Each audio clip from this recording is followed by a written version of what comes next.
Hey everybody, this is Big John with Clarke Kesler and Friends. I would just like to welcome y'all to the Gospel Singing Roundtable featuring Clarke Kesler and John Maddox of Clarke Kesler and Friends and Melvin Klaudt from the legendary Klaudt Indian Family. We hope you enjoy this. Comment, like, and subscribe, and we can bring more things of this to your viewing pleasure. Thank you and God bless.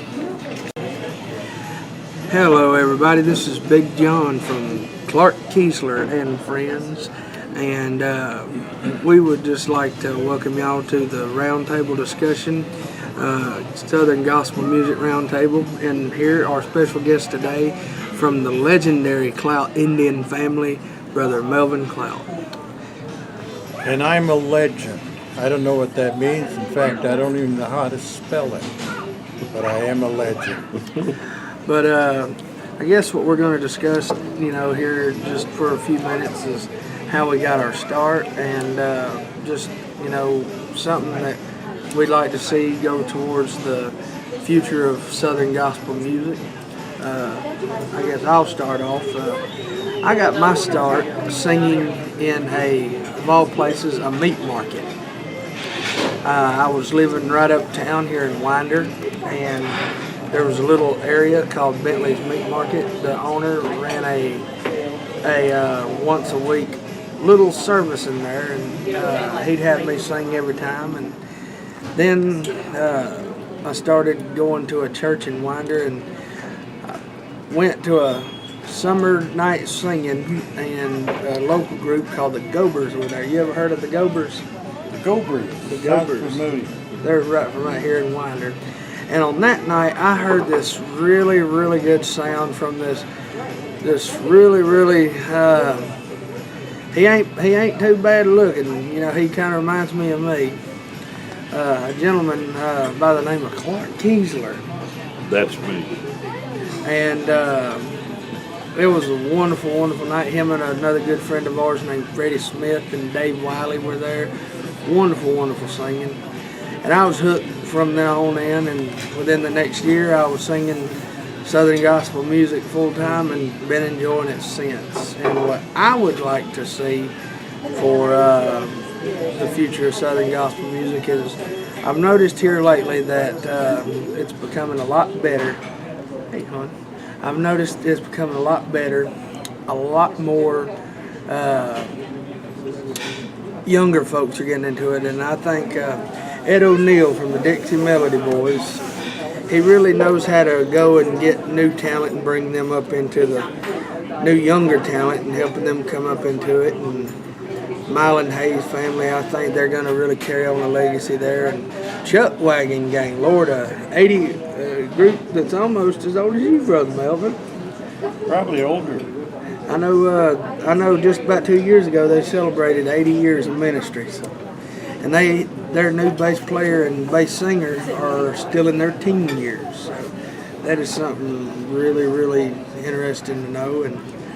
But I just say that I hope that Southern gospel music is a brand and genre of music that carries on and stays on until the good Lord calls us all home. So, how did you get your start, Brother Melvin? Well, I was born and raised on a ranch in North Dakota, and my first probably 8-9 years of my life was spent riding quarter horses and herding white-faced Hereford. And then my mother and father were called into the ministry even before I was born. I was born in 1933 and started singing in 1943. And so I've been involved in Southern gospel music now for probably 60, 65, 70 years. And I'm an antique. I've been married to the same woman for 64 years. I'm a red man from North Dakota and came south to marry a redneck. So we've been together, and it's only been through the grace of the Lord. Sung all my life, still involved in Southern gospel music, And probably when I go from this shore to the next shore, which is heaven, I'll probably still be singing Southern gospel when I get to heaven with a lot of our friends. A lot of our friends that we've sung with over the years, the Blackwoods, the Statesmen, Spear family, the Lefevres, Cathedrals. A lot of these old-time gospel singers have gone on, and they've paid their dues. And some of these young guys like Big John here, hopefully they'll carry on the message of Christ through song in the future. Oh yeah. Now, to the head honcho of the group that I sing in. Brother Clarke, how did you get your start in singing? I'm 65 years old, and I cannot remember the first time I ever sang. It's in my family. I came from a long line of preachers. My great-grandfather was an old-time Methodist preacher, Prospect United Methodist Church in Banks County, here in Georgia.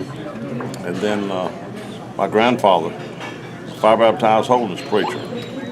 And my father is a congregational holiness church preacher. And it just came on down the line, and I've been singing gospel music all my life. God's been very real in my life, and that's the mission statement that I have personally on my life is that number one, we uplift the name of Jesus Christ. Number two, we try to impress on people to become saved, to become Christians as we are. And number three is the Christian people that are here, that are downtrodden, that have bad taste in the mouth for one thing or another, to lift their spirits. And that's what we try to do. And we try to sing gospel music as much as we can. And my dear friend Charles McIntyre, that about 8 years ago passed on, went to be with the Lord, he told me there would always be a remnant of people that I would sing Southern gospel music to. And I'm like Brother Melvin Klaudt, the day I leave this world, I hope to be singing, and I hope that will be my last act, is to be singing Southern gospel music as I've known it all my life. God bless all of you. Thank you.